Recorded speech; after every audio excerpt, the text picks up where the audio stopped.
So hello everyone and welcome back एक नए नवेले vlog में।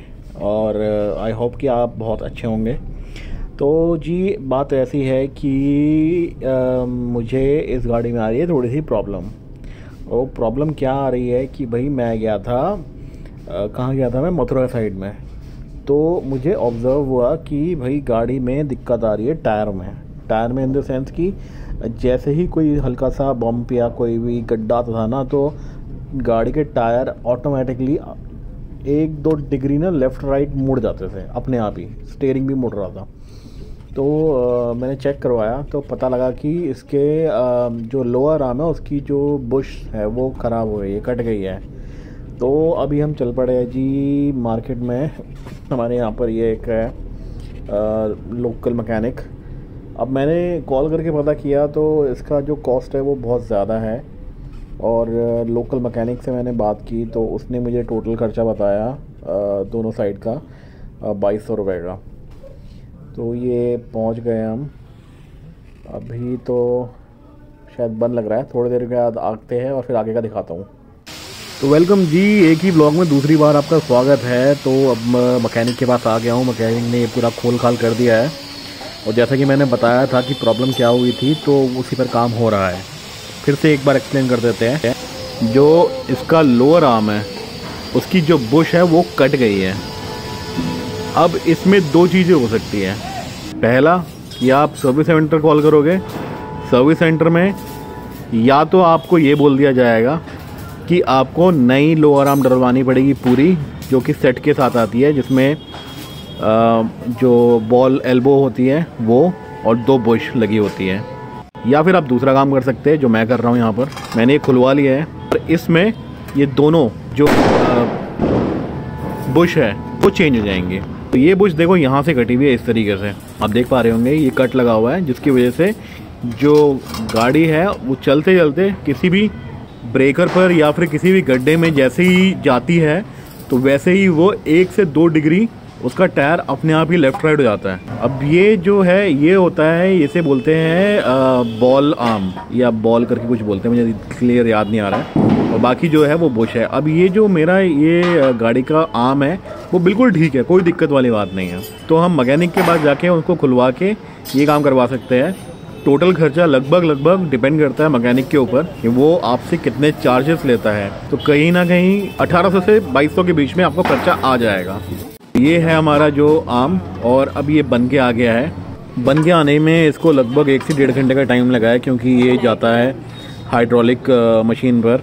क्योंकि ये जो बेरिंग है सॉरी बुश है ये हाइड्रोलिक से निकलता है और नया बुश फिर हाइड्रोलिक से ही डलता है। तो ये दोनों चारों बुश हाइड्रोलिक से डलते हैं, तो इस आने जाने और काम करने में इतना टाइम लग जाता है। तो बुश की कंडीशन जैसे मैं देख पा रहा हूँ बिल्कुल ओके रिपोर्ट है, क्योंकि नए भी बुश है ऑब्वियसली, और कोई दिक्कत वाली बात नहीं है। बस इतना छोटा सा काम होना होता है। अगर ना करने वाले जो कुछ तत्व होते हैं वो नहीं भी करते हैं और वो बोलते हैं कि नहीं जी आपको ये पूरा आर्म डलवाना पड़ेगा, जिसका कुल खर्च लेबर के साथ 5-5.5 हज़ार रुपये आराम से आ जाएगा।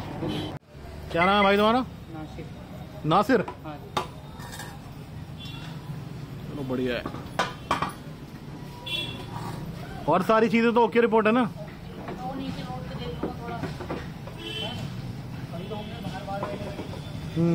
बाकी वो दूसरे भैया ने चेक कर लिया। हाँ नीचे लेट के तो नहीं देखा, मगर ऊपर से चेक कर लिया था। हाँ तो मैं आपको ये बता रहा था कि करने वाले काम इस तरीके से भी कर सकते हैं जैसे ये भाई कर रहे हैं, और ना करने वाले काम ना ही करेंगे और आपको बता देंगे भाई मोटा खर्चा आएगा, जिसमें आपको 5-5 हज़ार रुपये ढीले करने पड़ेंगे, जिसमें दोनों लोअर आर्म की जो कॉस्ट होगी वो लगभग 5200 रुपये होगी और 500-600 रुपये इनकी लेबर होगी। और अभी ये भाई जो मुझे काम करके दे रहा है उसमें इसने मुझे 1600 रुपये बोले हैं किट के, जिसमें दोनों साइड के जो बुश होंगे वो आ जाएंगे और कुछ चार्ज होगा वो हाइड्रोलिक मशीन वाले को भी देना पड़ेगा, फिर इनका जो चार्ज होगा वो भी होगा। तो टोटल खर्चा जो मुझे इस काम का पड़ रहा है वो लगभग 2200 रुपये पड़ रहा है लेबर मिला के। तो ये जगह कहाँ है? अभी इस वक्त मैं हूँ सेक्टर 1 वैशाली में। सामने Cloud9 है और Cloud9 के जस्ट सामने ये वर्कशॉप है। तो यहाँ का काम मुझे कंपैरेटिवली ठीक लगा। हो सकता है कि कुछ और मैकेनिक 2200 से कम में भी ये कर दे, बट जहाँ मुझे 5 या 6 हज़ार रुपये लगते हैं सर्विस सेंटर जाने के बाद। वहाँ पर अगर मेरा काम 2200 रुपये में हो रहा है, जिसमें मेरा आना जाना भी बच रहा है क्योंकि मैं ऑलमोस्ट यहीं पर करीब ही रहता हूँ, तो ये मेरे लिए ठीक है। और ये जो बुश है ये दोनों बढ़िया से लग गए हैं, और ये जो बॉल जॉइंट है इसमें कोई दिक्कत नहीं है, ये बिल्कुल सही काम कर रहा है, बिल्कुल टाइट है। तो एक लोअर आर्म में ये 3 चीज़ें बहुत इंपॉर्टेंट होती है जो कि घिसती है, वेयर एंड टेयर में आती है, जिसकी वजह से ये ख़राब होता है। एक साइड का लग चुका है, सेकंड साइड का जो ये लेफ़्ट वाली साइड का है भैया लगा रहे हैं, अभी ग्रीसिंग चल रही है। ग्रीसिंग होने की वजह से थोड़ा स्मूथ हो जाता है जो एप्लीकेशन मतलब लगाने के लिए, और क्योंकि बहुत नैरो स्पेस होता है जहाँ पर ये फिट किया जाता है, और उसके बाद इसमें नट बोल्ट भी लगते हैं तो वो भी आसानी से इंसर्ट हो जाते हैं। और ये कोई ज़्यादा लंबा चौड़ा काम नहीं है। अगर ये निकालने होते हैं लोअर आर्म तो 15 मिनट में दोनों लोअर आर्म निकाल दिए गए थे। अगर कोई और प्रॉब्लम ना हो, अगर नट बोल्ट में रस्टिंग ना हो, तो 15 मिनट लगे थे इन दोनों लोअर आर्म को निकालने के लिए। तो ये वाला साइड वाला लोअर आर्म भी अगले 10 मिनट में फिक्स हो जाएगा। सबसे ज़्यादा लंबा टाइम लगा था जो ये बुश डलवाने के लिए हाइड्रोलिक मशीन वाले के पास जाके काम करवाने में, उसमें लगभग 1-1.5 घंटे का टाइम लग जाता है। तो बस ये काम ख़त्म करके मुझे गाड़ी धुलवानी भी है, क्योंकि लगभग 1-1.5 हफ्ते से गाड़ी खड़ी हुई थी, और चिड़ियों का गुड लक भी इसके ऊपर बहुत सारा गिरा हुआ है। तो वर्कशॉप के जस्ट बगल में ही कार वॉश भी है, तो कार वॉशिंग के लिए भी कोई दिक्कत वाली बात नहीं है। तो बस अपना गाड़ी का काम हो गया है, बस जैक का वेट कर रहे हैं, क्योंकि दोनों जैक किसी दूसरी गाड़ी के ऊपर लगे हुए हैं, और जैसे ही वो जैक आ जाते हैं हम यहाँ से फ्री हो जाएंगे, गाड़ी धुलवाएंगे और घर की तरफ निकल जाएंगे, फिर लेंगे टेस्ट ड्राइव। तो ये लोकल टेस्ट ड्राइव लेने में तो कोई ऐसा पता चल नहीं रहा है, क्योंकि अभी गाड़ी स्पीड से चल नहीं रही है, और स्लो में तो वैसे भी पता नहीं चलता है, तो इसको थोड़ा सा लंबा लेके जाना पड़ेगा। तो अभी फ़िलहाल तो मैं चलता हूँ घर, क्योंकि लगी है भूख बहुत ज़ोर से, और उसके बाद ज़रा फ्रेश हो जाते हैं, फिर कहीं लेके चलते हैं बाहर, और तब देखते हैं कि भाई क्या परफॉर्मेंस आ रही है। हेलो जी, तो भाई हम पहुंच गए हैं इस वक्त। ये सुरंग है, ये टनल है जो प्रगति मैदान से निकल रही है और जा रही है इंडिया गेट की साइड में।